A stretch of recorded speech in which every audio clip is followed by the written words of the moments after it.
악기도 많이 등장하고 우리 정정훈 집사님 다시 합류하니까 또 감사합니다. 오늘 추수감사주를 맞이해서 우리 안에 감사가 가득하길 원합니다.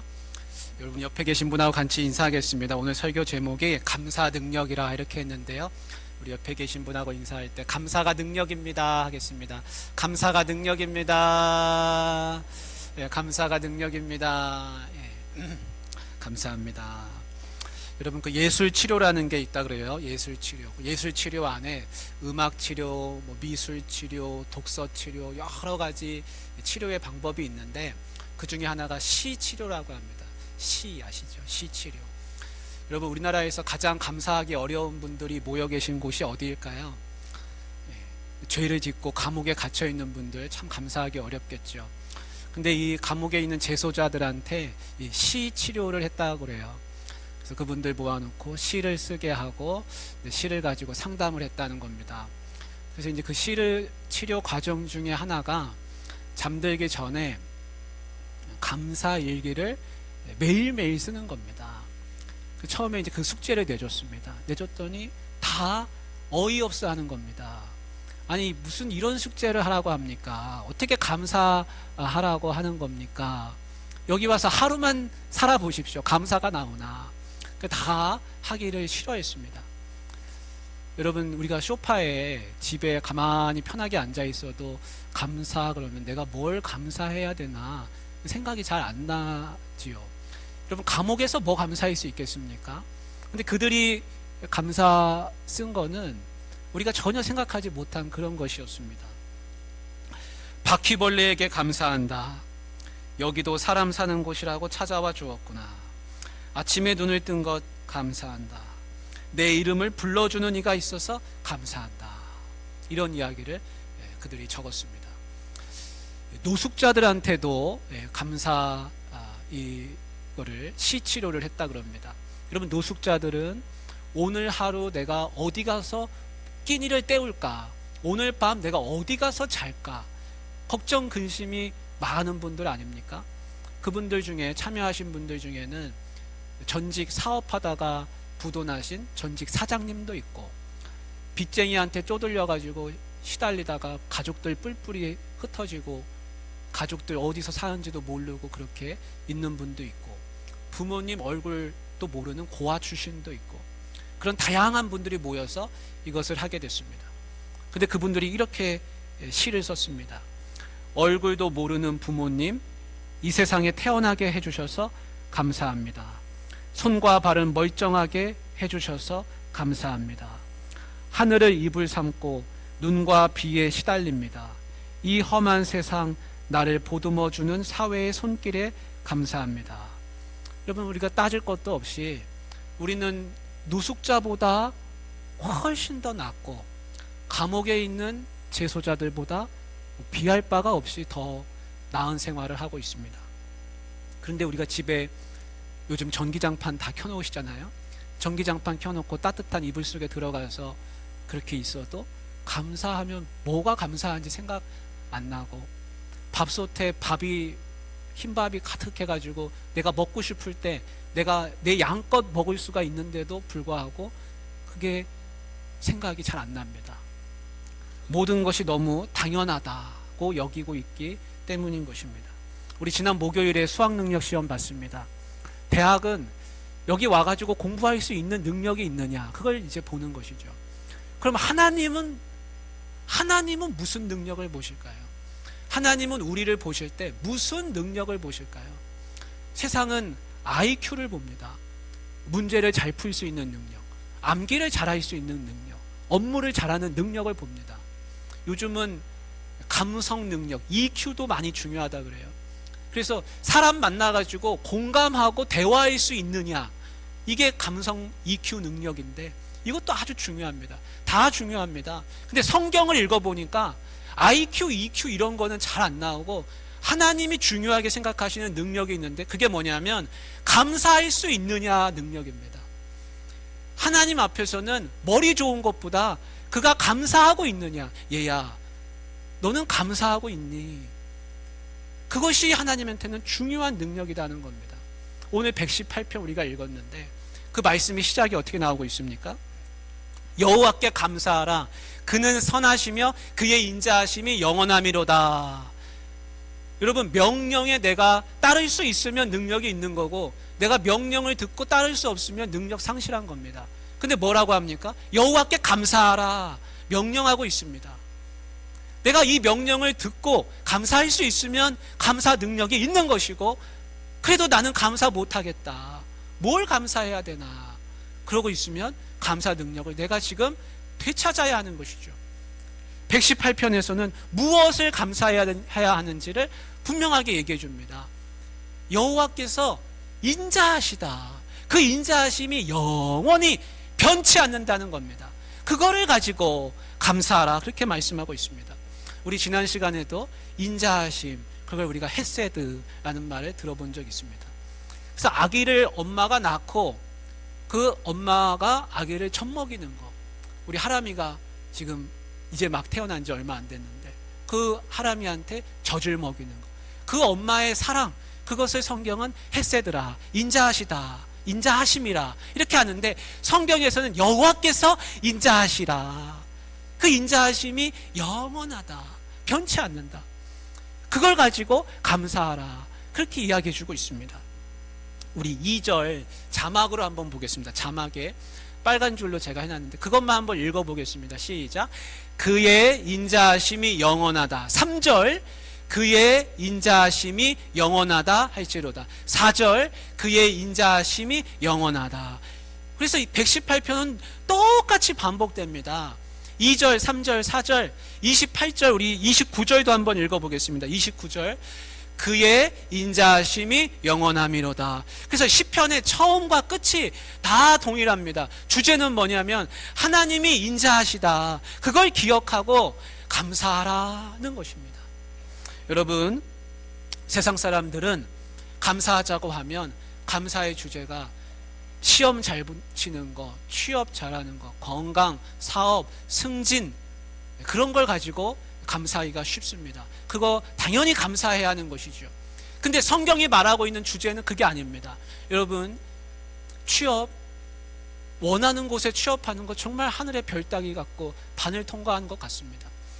여러분, 건강, 오늘은 건강할 수 있지만 내일은 모릅니다. 1년 후 더 모르고 10년 후, 지금은 내가 건강해서 감사거리 될 수 있지만 10년 후에는 문제거리 될 수 있습니다. 마찬가지입니다. 사업, 취업, 모든 게 다 마찬가지입니다. 지금은 감사거리지만 나중에는 걱정거리 될 수 있습니다. 근데 변치 않는 게 있습니다. 그래서 세상 사람들하고 똑같은 감사 주제를 가지고 감사하면 우리는 감사할 수 없습니다. 자꾸 변하게 됩니다. 근데 성경에서 말하는 감사의 주제는 변치 않는 걸 가지고 감사하라, 영원한 것을 가지고 감사하라, 세상 것으로 감사하지 말고 하나님으로 감사하라, 그렇게 말씀해주고 있는 것입니다. 그래서 우리 성도의 감사의 주제는 세상 사람들과 같지 않다는 겁니다. 세상 사람들이 감사하는 거, 그거는 당연한 것이고 우리의 감사의 주제는 다르다는 겁니다. 그래서 맑은 날도 감사하지만요, 비 오는 날도 우리는 감사하고, 직구준 날도 감사하고, 흐린 날도 감사, 폭풍우가 치는 날도 감사하는 겁니다. 여러분, 우리가 인천공항 가서 비 오는 날 비행기 타보신 분들은 경험하신 적 있을 겁니다. 비가 오는데 도대체 내가 비행기 타고 잘 갈 수 있을까 걱정이 앞서는 거죠. 비행기가 뜬다는 겁니다. 야, 비행기가 이렇게 날씨가 안 좋은데 어떻게 뜨나. 근데 비행기를 타고서 비행기가 이제 하늘로 솟구쳐 올라갑니다. 한참 올라갑니다. 여러분, 그 결과는 어떻게 되냐면 한참 올라가고 나니까 햇볕이 쨍쨍하고 쾌청하고 언제 그랬냐는 듯이 비가 없습니다. 근데 저 밑에서는 비가 오고 있는 것이죠. 그것과 마찬가지입니다. 우리는 세상을 바라보면서 그 세상 너머에 계신 하나님을 바라보고 감사해야지, 보이는 것만 가지고 감사하면 감사가 흔들릴 수밖에 없습니다. 어떻게 감사하는가, 우리 2절을 다시 한번 보시기 바랍니다. 2절에 자막으로 보여주시면 같이 보겠습니다. 2절에 뭐라고 되어 있냐면 이렇게 되어 있습니다. 잘 보십시오. 이제 이스라엘은 말하기를 할지로다, 이렇게 되어 있습니다. 3절도 한번 보십시오. 이제 아론의 집은 여러분의 집이 되시길 바라는데요, 말하기를 할지로다. 4절도 한번 보십시오. 이제 여호와를 경외하는 자는, 우리 다 여호와를 경외하는 분들인데 말하기를 할지로다 라는 겁니다. 그래서요, 세상 사람들은 이렇게 이야기합니다. 아니, 감사가 있어야 감사할 거 아니냐, 감사의 마음이 있어야 감사할 거 아니냐, 그렇게 반문할 수 있습니다. 성도는 그렇게 하는 거 아닙니다. 성도는 감사를 먼저 말하는 겁니다. 말하는 게 중요합니다. 여러분, 우리가 어린아이한테 이거 먹을 거 뭐 하나, 좋은 거 하나 주면 애들이 받고서 멀뚱멀뚱 눈 뜨고 가만히 쳐다봅니다. 그럼 엄마가 그럽니다. 고맙습니다 해야지, 감사합니다 해야지.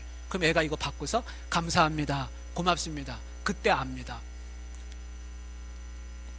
애들은요, 밥 먹고 일어설 때 그냥 다 먹었다 하고 그냥 번쩍번쩍 일어나서 갑니다. 그럼 엄마가 뭐라 그럽니까? 잘 먹었습니다, 감사합니다 해야지. 그럼 애가 나중에 습관돼서 잘 먹었습니다 하고 일어나면서 자기 그릇 설거지통에다 갖다 놓게 됩니다.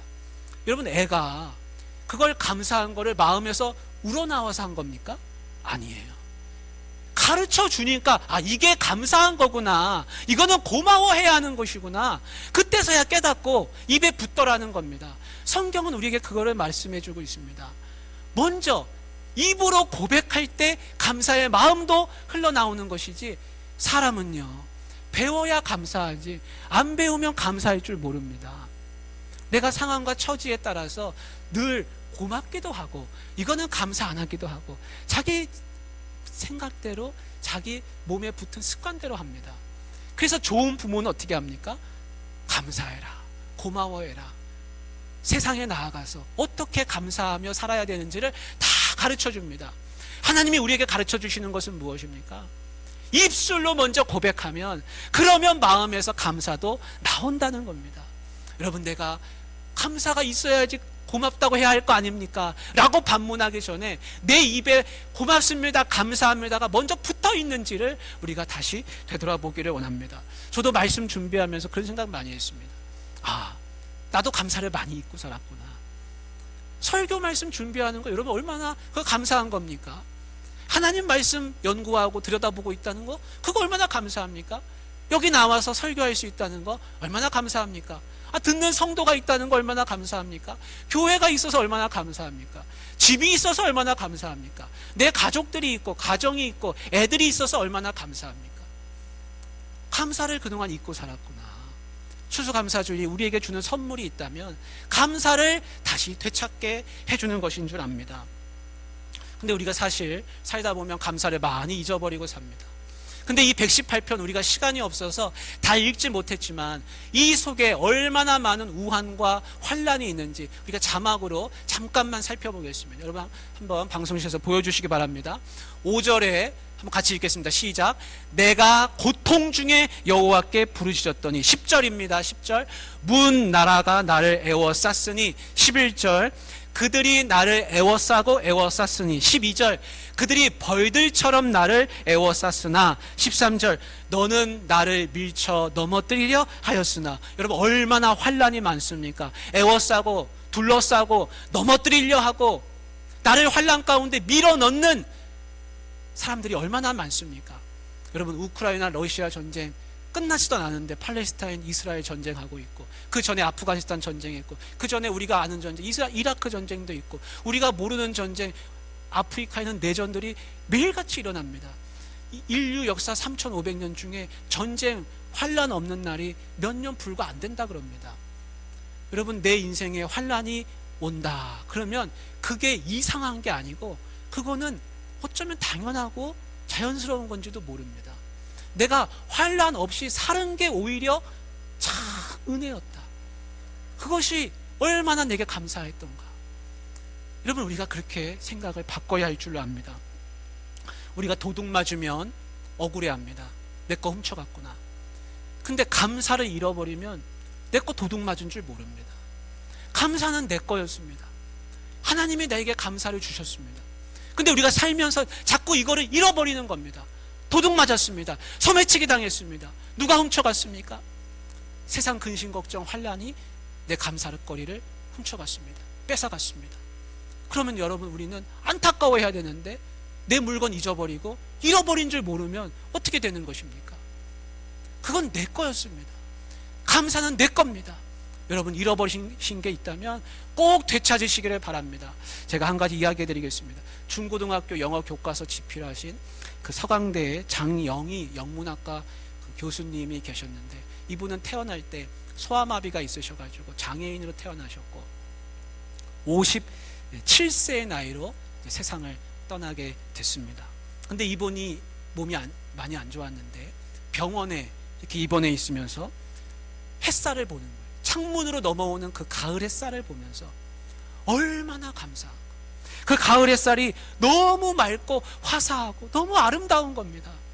그래서 그 햇살을 보면서 마음이 울컥울컥 하는 거예요. 자기가 살아있다는 거, 살아있음의 축복, 너무나 감사하다는 겁니다. 내가 지금 살아있구나. 그래서 밖에 나가서 사람들 막 감싸 안고 부둥켜 안고 사랑해주고 싶다, 그런 마음이 속에서부터 막 충동적으로 밀려오더라는 겁니다. 입원하고 나서 얼마 되지 않아서 이제 다리 보조기를 신고서 처음 걸을 수 있게 됐습니다. 일어섰습니다. 창가에 서가지고 이제 창가를 자기 힘으로 밖을 내다보게 됐습니다. 그러면서 그분이 그럽니다. 내 발이 땅에 딛고 서 있다는 것. 인간이 직립보행을 당연하게 여기는데 내가 지금 땅을 내 발로 서가지고 있다는 게 크게 너무 감격스럽고 감사하더라는 겁니다. 그러면서 그분이 그런 얘기합니다. 내가 내 목을 나긋나긋하게 옆으로 돌려가지고 다른 사람을 이렇게 쳐다볼 수 있다는 게 이렇게 감사한 건 줄 몰랐다. 내가 재채기를 해야 되는데 몸이 울려가지고, 재채기할 때 몸이 울리죠. 그 울림 때문에 통증이 너무 아파가지고 재채기도 제대로 못하는데 통증 없이 재채기를 내가 할 수 있다는 게 그렇게 축복이고 감사한 것인 줄 내가 이제 알게 되었다라는 이야기를 해주고 있습니다. 여러분, 감사가 없으면요, 그분은 지금 지옥에서 사는 겁니다. 감사가 넘쳐나고 있으면 그분의 인생은 천국입니다. 사랑하는 우리 귀한 성도님들, 당연한 거 이 세상에 하나도 없습니다. 하나님의 인자하심이 영원하다고 고백하고 감사하는데 하나님의 인자하심이 영원하다는 거, 그거 당연한 거 아니라 내게 특별히 주신 은혜인 줄 우리가 믿습니다. 사랑하는 우리 귀한 성도님들, 오늘 추수감사주를 맞이해서 감사 가득하시고 잃어버리셨다면 되찾으실 수 있기를 주님의 이름으로 축복합니다. 사랑의 하나님 아버지,